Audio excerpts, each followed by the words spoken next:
जय श्री राम दोस्तों। आज हम बात करेंगे एक ऐसे अद्भुत ग्रंथ के बारे में जो हमारी आंतरिक शांति और आत्म साक्षात्कार के मार्ग को सरल बनाता है। जी हाँ, मैं बात कर रही हूँ अष्टावक्र गीता की।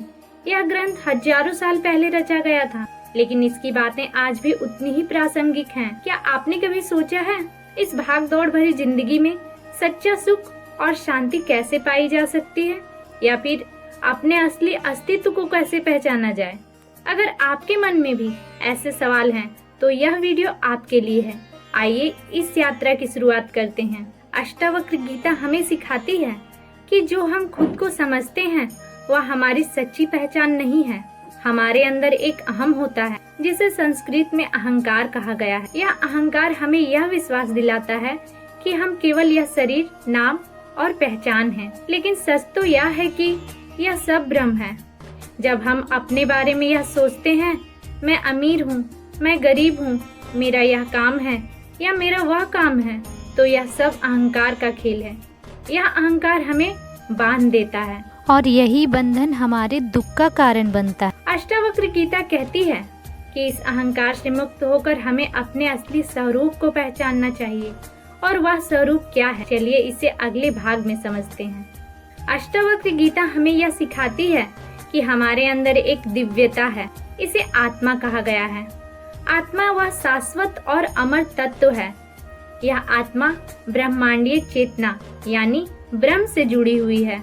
हम में से हर एक के अंदर वह ब्रह्म है, लेकिन हम इसे देख नहीं पाते क्योंकि हमारा ध्यान बाहरी चीजों में लगा रहता है। तो इसे महसूस कैसे करें? ध्यान करें।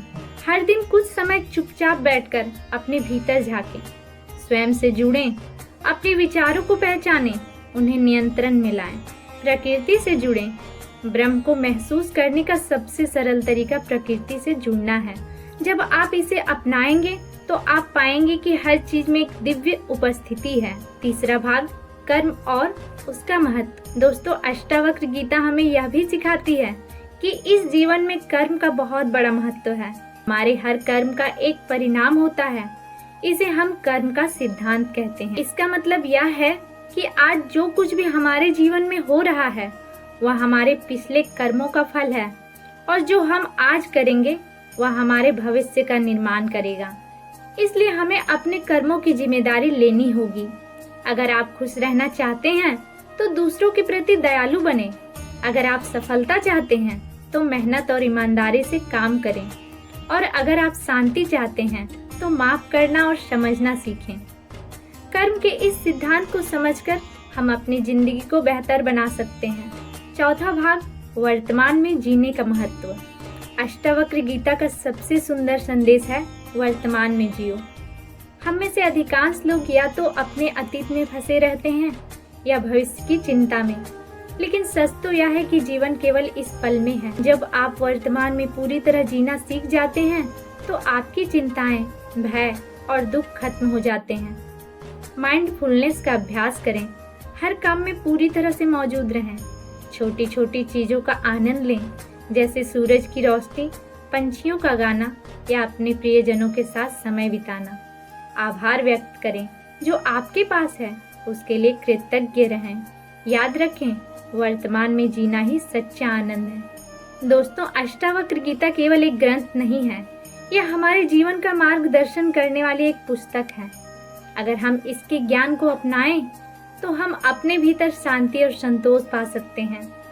तो आज से ही इस ज्ञान को अपने जीवन में शामिल करें।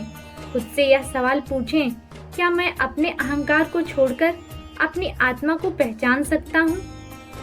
आपका यह सफर जीवन को बदल सकता है। अगर आपको यह वीडियो पसंद आया हो तो इसे लाइक और शेयर जरूर करें, और हाँ, चैनल को सब्सक्राइब करना ना भूलें ताकि आप आगे भी ऐसे ज्ञानवर्धक वीडियो देख सकें। धन्यवाद, और अगले वीडियो में फिर मिलते हैं। जय श्री राम।